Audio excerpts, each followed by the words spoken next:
लोकसभा निवडणुकीची आचारसंहिता देशामध्ये आणि राज्यामध्ये लागलेली आहे।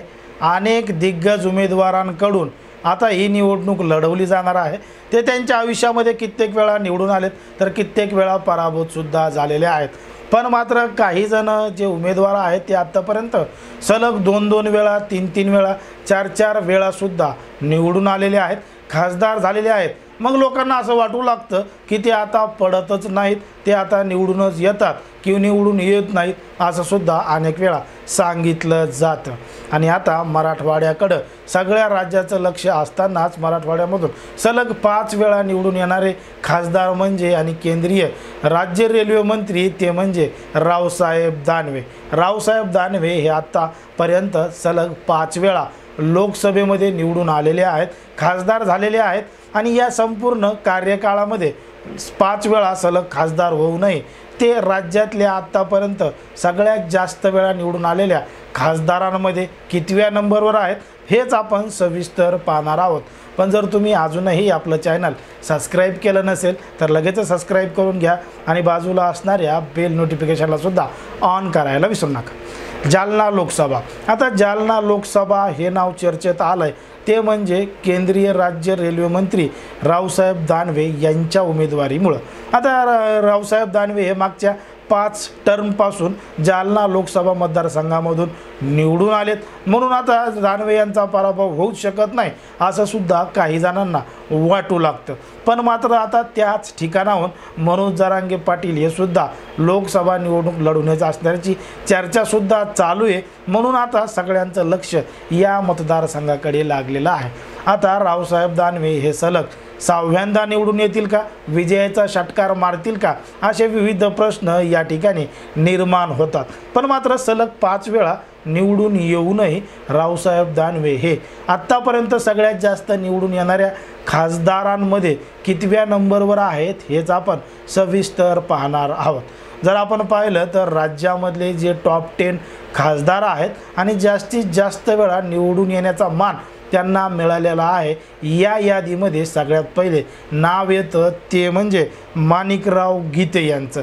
माणिकराव गीते हे नंदुरबार लोकसभा मतदारसंघामधून निवडून आलेले आहेत। त्यांच्या कारकिर्दीला सुरुवात 1981च्या पोटनिवडणुकापासून झाली होती आणि ते सलग 9 वेळा निवडून आले होते। 9 वेळा खासदार होण्याचा मान माणिकराव गावित यांना मिळालेला आहे। आणि दुसऱ्या नंबरवर आहेत ते म्हणजे बाळासाहेब विखे पाटील। बाळासाहेब विखे पाटील हे लोकसभामध्ये सलग 8 वेळा निवडून आलेले आहेत। 8 वेळा खासदार होण्याचा मानसुद्धा कोपरगाव मतदारसंघामधून मिळालेला आहे। त्यांनी त्यांच्या कारकिर्दीला सुरुवात 1971मध्ये केली होती आणि तेव्हापासून त्यांनी 2004 पर्यंत मागं वळून पाहिलंच नाही। सलग 8 वेळा निवडून येण्याचा मान बाळासाहेब विखे पाटील यांना मिळालेला आहे। या यादीमध्ये 2 नंबरवर बाळासाहेब विखे पाटील आहेत, तर 3 नंबरवर नाव येतं ते म्हणजे शिवराज विश्वनाथ पाटील यांचं।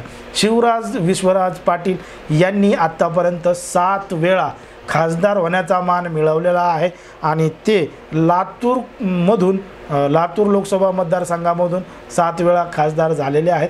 काँग्रेसच्या तिकिटावरती निवडून आलेले आहेत आणि या यादीमध्ये ते 3 नंबरवर आहेत। 1980 पासून त्यांनी सुरुवात केली होती आणि 1980ला पहिल्यांदा ते लातूर लोकसभा मतदारसंघामधून खासदार झाले आणि ते 1999 पर्यंत 7 वेळा निवडून आलेले आहेत। या यादीमध्ये ते 3ऱ्या नंबरवर आहेत। तर 4थ्या नंबरवर आहेत ते म्हणजे विलास मुत्तेमवार। विलास मुत्तेमवार हे 7 वेळा खासदार झालेले आहेत। 7 वेळा खासदार होण्याचा मानसुद्धा त्यांना मिळालेला आहे। त्यांच्या कारकिर्दीमध्ये सुरुवात त्यांनी 1980मध्ये केली होती। 1980 ते 2009 पर्यंत त्यांनी लोकसभा निवडणूक लढवली आणि 7 वेळा खासदार होण्याचा मान त्यांना मिळाला। त्यांचा लोकसभा मतदारसंघ नागपूर होता, तर एकदा चिमूरा असल्याचं सुद्धा सांगितलं जातं। त्याच्यानंतर 5व्या नंबरवर नाव येतं ते म्हणजे संदीपान भगवान थोरात यांचं। संदीपान भगवान थोरात हे सलग 7 वेळा खासदार झालेले आहेत 1977 मध्ये त्यांनी सुरुवात केली होती। त्याच्यानंतर 1977 ते 1996 पर्यंत लगातार 7 वेळा ते निवडून आलेले आहेत आणि या संपूर्ण यादीमध्ये 5व्या नंबरवरती आहेत आणि त्यांचा लोकसभा मतदारसंघ होता तो म्हणजे पंढरपूर। काँग्रेसच्या तिकिटावर एवढ्या वेळा खासदार होण्याचा मान त्यांना मिळालेला आहे। जर आपण पाहिलं तर या संपूर्ण यादीमध्ये शरद पवार यांचं सुद्धा नाव आहे आणि ते 7 वेळा खासदार झालेले आहेत बारामती लोकसभा मतदारसंघामधून आणि त्यांच्या कारकिर्दीला खासदार होण्याला सुरुवात झाली ती म्हणजे 1984 पासून। 1984ला काँग्रेस आणि समाजवादी पक्ष या युतीमध्ये त्यांना तिकीट मिळालं होतं आणि ते त्या ठिकाणावर निवडून आले, खासदार झाले। 2009 पर्यंत शरद पवार यांनी लोकसभेची निवडणूक लढवली आणि सलग 7 वेळा निवडून येण्याचा मान शरदचंद्र पवार यांना मिळालेला आहे। या यादीमध्ये त्यांचा 6वा क्रमांक आहे। त्यानंतर नाव येतं ते म्हणजे उत्तमराव पाटील यांचं। उत्तमराव पाटील हे सलग 6 वेळा लोकसभा मतदारसंघामधून निवडून आलेले आहेत, खासदार झालेले आहेत आणि त्यांचा यवतमाळ लोकसभा मतदारसंघ होता। काँग्रेसच्या तिकिटावर ते 6 वेळा खासदार झालेले आहेत। या यादीमध्ये त्यांचा 7वा नंबर लागतो। त्यानंतर नाव येतं ते म्हणजे अनंतराव गंगाराम गीते यांचं। अनंत गंगाराम गीते यांनी शिवसेनेच्या तिकिटावर रत्नागिरी लोकसभा मतदारसंघामधून निवडणूक लढवली आणि 1996 मध्ये ते पहिल्यांदा खासदार झाले। 1996 ते 2014 अशी लोकसभा निवडणूक त्यांनी लढवली आणि सलग 6 वेळा खासदार होण्याचा मान अनंत गीते यांना मिळाला आणि या यादीमध्ये 8वा नंबर त्यांचा लागला। त्यानंतर नाव येतं ते म्हणजे राम नाईक यांचं। राम नाईक यांनी उत्तर मुंबईमधून भाजपकडून निवडणूक लढवली। 1989 म्हणजे ते पहिल्यांदा भाजपकडून खासदार झाले, तर 1989 ते 1999 अशा या कार्यकाळामध्ये 5 वेळा खासदार होण्याचा मान त्यांना मिळाला, लोकसभेमध्ये जाण्याचा मान मिळाला। या यादीमध्ये 9व्या नंबरवर राम नाईक यांचं नाव येतं। तर त्यानंतर 10व्या नंबरवर नाव येतं ते म्हणजे उदयसिंह गायकवाड यांचं।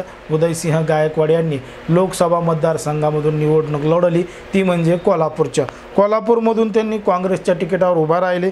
1980 मध्ये कारकिर्दीला सुरुवात केली, खासदार झाले आणि 1996 पर्यंत 5 वेळा खासदार होण्याचा मान त्यांना मिळालेला आहे। अशा पद्धतीनं महाराष्ट्रामध्ये जे टॉप 10चे 10 खासदार आहेत त्यांनी एवढ्या कार्यकाळ आतापर्यंत उपभोगलेला आहे। 6-6, 7-7 वेळा ते खासदार झालेले आहे। या यादीमध्ये अनेक खासदारांची नावं येतात, ते सुद्धा 5-5 वेळा निवडणूक जिंकलेले आहेत, खासदार झालेले आहेत। त्यामध्ये 11व्या नंबरवर नाव येतं ते म्हणजे आनंदराव अडसूळ यांचं। शिवसेनेच्या तिकिटावर ते खासदार झालेले आहेत आणि ते बुलढाणा अमरावती लोकसभा मतदारसंघामधून निवडून आलेले आहेत, सलग 5 वेळा खासदार सुद्धा झालेले आहेत। त्यानंतर 12व्या नंबरवर नाव येतं ते म्हणजे भावना गवळी यांचं। भावना गवळी यांनी शिवसेनेच्या तिकिटावर निवडणूक लढवली होती। वाशिम यवतमाळ मतदारसंघावर लोकसभेचा यामधून त्या निवडून आलेल्या होत्या आणि सलग 5 वेळा सुद्धा खासदार झालेल्या होत्या। त्यामध्ये 13व्या नंबरवर नाव येतं ते म्हणजे मधु दंडवते यांचं। राजापूर कोकण लोकसभा मतदारसंघामधून त्यांनी निवडणूक लढवली होती आणि सलग 5 वेळा खासदार सुद्धा झालेल्या होत्या। आता यामध्ये अनेक खासदारांचा नंबर येतो ज्यांनी 5-5 वेळा 6-6 वेळा निवडणूक लढवली आहे आणि ते जिंकली सुद्धा आहेत। आता याच यादीमध्ये रावसाहेब दानवे यांचा सुद्धा नंबर येतो, कारण की ते सरपंच ते केंद्रीय मंत्री यापर्यंत त्यांनी मजल मारलेली आहे आणि सलग 5 वेळा खासदार झालेले आहेत। 6वी विजयाची हॅट्रिक, 6वं षटक ते मारणार का हे आपल्या पुढच्या काही कार्यकाळामध्ये दिसलच, पण मात्र रावसाहेब दानवे या संपूर्ण यादीमध्ये कितव्या नंबरवर येतात तुम्हाला काय वाटतं ते अगदी स्पष्टपणे कमेंटमध्ये सांगा आणि अशाच पद्धतीचे नवनवीन व्हिडिओ पाहण्यासाठी आपल्या चॅनलला लगेच सबस्क्राईब करून घ्या।